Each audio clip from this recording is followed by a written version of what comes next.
પ્રદેશ કોંગ્રેસ સમિતિ દ્વારા સમગ્ર રાજ્યના લગભગ 50 મથકો ઉપર આ એક જ વિષય જે આખા દેશમાં અત્યારે યુવાનોમાં ચાલી રહ્યો હતો, નીટની પરીક્ષાના સંદર્ભે આખા દેશની અંદર જે વાત ચાલે છે એ જ વાતને ગુજરાત પ્રદેશ કોંગ્રેસ સમિતિએ વાચા આપવાના હેતુથી ખાસ કરીને લોકોને, વિદ્યાર્થીઓને, વાલીઓને જે પીડા થઈ એ વાતને લોકો સુધી લઈ જવા અને આગામી દિવસોની અંદર સમગ્ર દેશમાં જે આંદોલનના કાર્યક્રમ થવાના છે એની રૂપરેખાની વાત માટે આપના માધ્યમથી સામાન્ય જન સુધી પહોંચી શકાય એ રીતે સામાન્ય રીતે કચ્છના કાર્યક્રમો કે પ્રેસ કોન્ફરન્સ ભુજ થતી હોય છે, એની બદલે આજે અહીંયા ગાંધીધામ ખાતે આપ સૌને અમે નિમંત્રણ આપ્યું હતું. આપ સૌ પધાર્યા છો. આપનું સૌ પત્રકાર મિત્રોનું હૃદયપૂર્વક સ્વાગત કરું છું. મારી સાથે તાલુકા કોંગ્રેસના સન્માનીય પ્રમુખ દેવેન્દ્રસિંહજી, ગુજરાત પ્રદેશ યુવક કોંગ્રેસના ઉપપ્રમુખ નિલેશભાઈ, કચ્છ જિલ્લા મહિલા કોંગ્રેસના અમારા પ્રમુખ રાધાસિંહ ચૌધરીબેન, ગાંધીધામ શહેર મહિલા કોંગ્રેસના પ્રમુખ ઉમાબેન, ઉપપ્રમુખ બેલાબેન, કોંગ્રેસ મહાનગરપાલિકાના અમારા સભ્ય કિમજીભાઈ, પૂર્વ જિલ્લા યુવક કોંગ્રેસના પ્રમુખ મુસ્તાકભાઈ અને જોબ જોનજી. ખાસ કરીને આજનો વિષય એવો હતો નીટની પરીક્ષા. આ દેશની અંદર કોઈ પણ પ્રશ્ન આવે એટલે જુદી જુદી વાતો થતી હોય. એમાં ભાજપના 2 સંસદ સભ્યો વાતો કરતા હતા કે આ નીટની પરીક્ષામાં પેપર લીક થયું એની માટે જવાબદાર કોણ? એટલે બીજા સંસદ સભ્યએ જવાબ આપ્યો કે મને લાગે છે કે આમાં જવાહરલાલ નહેરુ જવાબદાર છે. એટલે પેલો સંસદ સભ્ય પૂછે છે કે જવાહરલાલ નહેરુને વિદાય થયે ઘણા વર્ષો થયા, આટલા વર્ષો પછી આપણે નીટની પરીક્ષાના પેપરને લીકને જવાહરલાલ નહેરુજી સાથે શું કામ જોડીએ છીએ? તો કે નહેરુજીનો પણ એમાં વાંક છે. તો કે કેવી રીતે? તો સંસદ સભ્ય સમજાવે છે કે આ પરીક્ષા શેની માટે લેવાય છે? નીટની national eligibility entrance test for medical માટે લેવાય છે, મેડિકલના પ્રવેશ માટે લેવાય છે. એમાં પણ ખાસ કરીને એવી કોલેજના પ્રવેશ કે જેની અંદર વિદ્યાર્થીઓ ઓછી ફીથી અથવા મફત ભણી શકે એવી એમ્સ માટે લેવાય છે. અને આ એમ્સની શરૂઆત કોણે કરી? તો કે જવાહરલાલ નહેરુએ. જો નહેરુએ એમ્સની સ્થાપના ન કરી હોત તો આ પ્રશ્ન જ ઉપસ્થિત નહોતો થવાનો.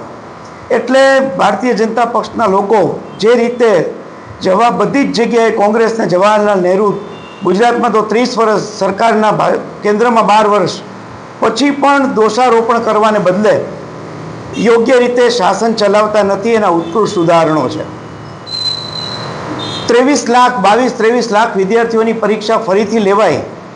એ વિદ્યાર્થીઓએ લગભગ સરેરાશ પરીક્ષાની ફી, આખું વર્ષ ભણવાની ફી, કોટા જેવા સેન્ટરોના કોચિંગની ફી અને 2 વર્ષનો હોસ્ટેલનો ખર્ચો, આ 22 લાખ વિદ્યાર્થીઓનું બજેટ 1,32,000 કરોડ સુધી પહોંચે છે.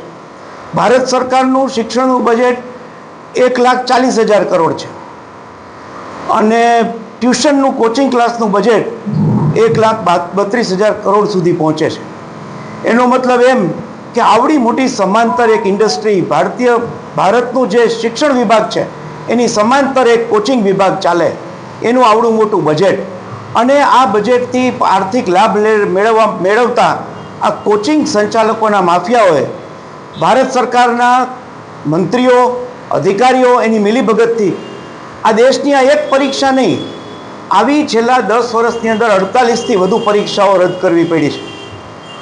આ પરીક્ષાઓમાં વિદ્યાર્થીઓએ વારંવાર ફરીથી પરીક્ષા આપવી પડે, એના લીધે નુકસાની, છેલ્લી પરીક્ષાની તો આપણે સૌએ અનુભવી. 10-12થી વધુ વિદ્યાર્થીઓએ આત્મહત્યા કરી. ગુજરાતમાં 10,000 વિદ્યાર્થીઓ નીટની પરીક્ષા અપિયર ન કર્યા, ડિપ્રેશનને કારણે કોઈ પરીક્ષા આપી નથી શક્યા. આવી પરિસ્થિતિનું નિર્માણ છેલ્લા 12 વર્ષના ભારતીય જનતા પક્ષના કેન્દ્ર સરકારના રાજમાં થયું. આ પહેલી પરીક્ષા ગઈ રવિવારે એવી લેવાણી કે જેમાં ભારત સરકારે આર્મીની મદદ લેવી પડી હોય. આપણી પાસે આટલા હજારો IAS IPS ઓફિસરો હોય, આવડું મોટું દેશની અંદર આટલા બધા મંત્રીઓ, મુખ્યમંત્રીઓ સરકારના હોય, આમ છતાં એક પરીક્ષા જેવી વસ્તુ લેવા માટે ભારતના ઇતિહાસમાં પહેલી વખત આપણે કહીએ છીએ ને 70 વર્ષમાં શું થયું, આ 75 વર્ષના કે 70 વર્ષના ઇતિહાસમાં પહેલી વખત ભારત સરકારે આર્મીની મદદથી પરીક્ષા લેવી પડે એવી સ્થિતિ થઈ. આ સ્થિતિના નિર્માણથી અનેક વિદ્યાર્થીઓની કારકિર્દી રૂંધાણી. આ પરિસ્થિતિના નિર્માણથી જે રીતે કોચિંગ અને સરકાર આ લોકોની નેક્સસ છે એ વાતથી છાત્રો પીડિત છે, વાલીઓ પીડિત છે. એમની વાતને વાચા આપવા માટે આખા દેશની અંદર છાત્ર ગુંજ નામનો કાર્યક્રમ કોંગ્રેસે લોન્ચ કર્યો છે. આ કાર્યક્રમના ભાગરૂપે ગુજરાતની અંદર પણ શૈક્ષણિક સંસ્થાઓમાં કોંગ્રેસના આગેવાનો માત્ર કોંગ્રેસ પક્ષ તરીકે નહીં, આ પક્ષ સિવાયનો કાર્યક્રમ છે. છાત્ર ગુંજ એ કોંગ્રેસ પક્ષનો કાર્યક્રમ સીધો નહીં બને, વિદ્યાર્થીઓનો કાર્યક્રમ બનશે, વાલીઓનો કાર્યક્રમ બનશે અને શિક્ષણ પ્રેમીઓનો કાર્યક્રમ બનશે. આગામી દિવસોની અંદર કોંગ્રેસ પક્ષ આંદોલન તરીકે આ સમગ્ર કાર્યક્રમને લોકોનો કાર્યક્રમ બનાવીને વિદ્યાર્થીઓની વાતને વાચા આપવા, વાલીઓની પીડાને વાચા આપવા અને જે રીતે શિક્ષણની વ્યવસ્થા ઊભી થઈ છે એ શિક્ષણનું માફિયાઓનું અને સરકારનું નેક્સસ તોડવા માટે કોંગ્રેસ પક્ષ આ કાર્યક્રમ લઈને આવી છે, જેમાં સામાન્યતઃ પ્રજા જોડાય અને પ્રજાનો કાર્યક્રમ બને. આપ સૌના માધ્યમથી આ વાત કચ્છના લોકોને પહોંચાડી શકાય એની માટે પ્રદેશ કોંગ્રેસ સમિતિએ આજે મને અહીં આવવાની જવાબદારી સોંપી હતી. ગુજરાતની અંદર 51 જગ્યાએ જુદા જુદા કોંગ્રેસના આગેવાનો વાત લોકો સુધી પહોંચાડો એવી અપેક્ષા છે. આપ સૌનું હૃદયપૂર્વક આભાર માનું છું કે આજે બપોરનો સમય આપણો સમય જરાક ઓડ હતો, આપ સૌ આવ્યા છો, આપ સૌનો આભારી છું. સ્કૂલ કોલેજ અને શિક્ષણની બધી સંસ્થાઓ ઉપર કાર્યક્રમ 2-3 રીતનો હશે કે કેવી રીતે આ કોચિંગને માફિયા અને સરકારની મિલીભગત છે, કેવી રીતે તમે ડમી વિદ્યાર્થીઓ ઊભા થાય છે, ડમી સ્કૂલોમાં વિદ્યાર્થીઓ હોય અને ભણતા હોય કોટામાં, આવા અનેક દાખલા છે.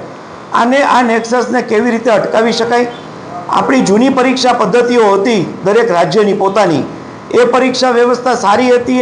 એની સામે આ કેન્દ્રએ જે સંયુક્ત વ્યવસ્થા ઊભી કરી આખા રાષ્ટ્રની એક જ, એનાથી શું મુશ્કેલીઓ ઊભી થઈ છે એ વાત પણ વિદ્યાર્થીઓ સુધી લઈ જવામાં આવશે, શિક્ષકો સુધી લઈ જવામાં આવશે અને ખાસ કરીને કોચિંગનું દૂષણ કેમ ઓછું થાય એની માટે